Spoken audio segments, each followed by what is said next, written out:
Hello! Welcome to my channel, Ma'am Shalene and Angelo's Vlog. Ayan. Today is Sunday, January 7.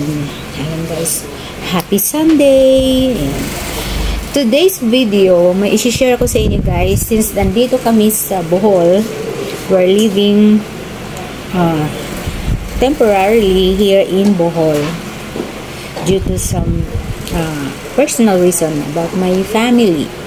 So, since nandito kami sa Bohol, sasamantalahin ko na rin yung mga iba't ibang klase ng pamumuhay dito sa Bohol. I want to share it with you guys, especially pagdating doon sa mga inumin na nakalalasing, pero this time hindi ito nakakalasing. Kung natatandaan ninyo na nag-video ako ng tuba na bahal, hinaluan namin ng soft drinks. Ayan. Hindi naman kami nalalasing doon kasi may halong soft drinks. At this time, i-share ko sa inyo yung the tree of life, which is yung niyog, coconut tree. At ito yung isa sa mga product ng coconut tree, yung tuba na tamis. Galing pa sa mismong dun sa niyog. So, eto na, inuman na namin to. Ako pala, nakainom na ako dito kasi sobrang tamis niya, galing. Pure na pure siyang tuba, walang halong tungog. Hindi siya hinaluan ng tungog, guys. That's just white. Hindi ito lambanog, guys. Ito yung tuba na matamis na tuba. Pure talaga, galing sa niyog ito. Ayan, niinom na naman ako. Super, alam niyo naman ang benefits nitong, yung tuba. Itong tuba, itong yung pure, walang halo, walang tungog, walang food coloring, white talaga siya. Kaya nagiging tuba siya, nagiging brown kasi hinahaluan ng food coloring. Kaya nagiging brown siya. Pero ito, pure talaga to. So maraming benefits ang makukuha natin dito. Like for example, vitamins siya. Tapos at the same time, gamot siya.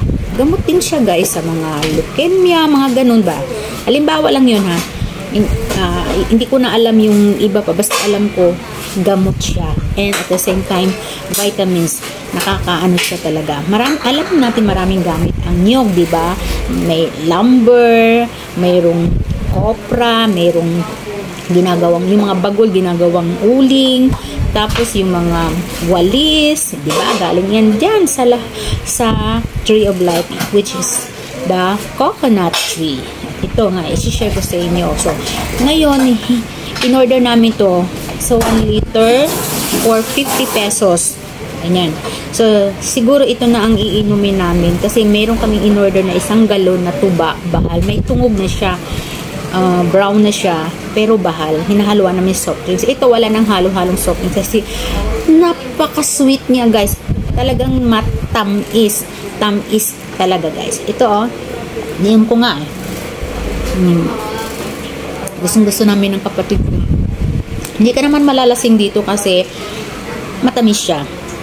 Pure talaga.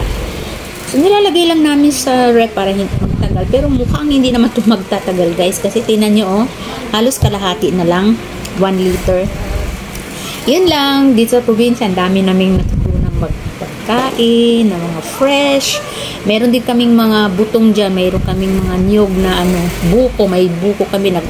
Nagpabili rin ako ng buko na 5 for 100 pesos. O, hang ka pa, 20 pesos lang. Kaso nung binayaran ko, dinagdagan ko na. Kasi syempre yung effort nila, umakyat pa sila sa niyog, diba? Pero ang niyog naman nila, mababa lang. Yung puno ng niyog nila mababa. At least nag-effort pa rin, tapos dinalahin at free delivery pa, kaya nagdagdag na lang ako ng bayad. So yun lang guys.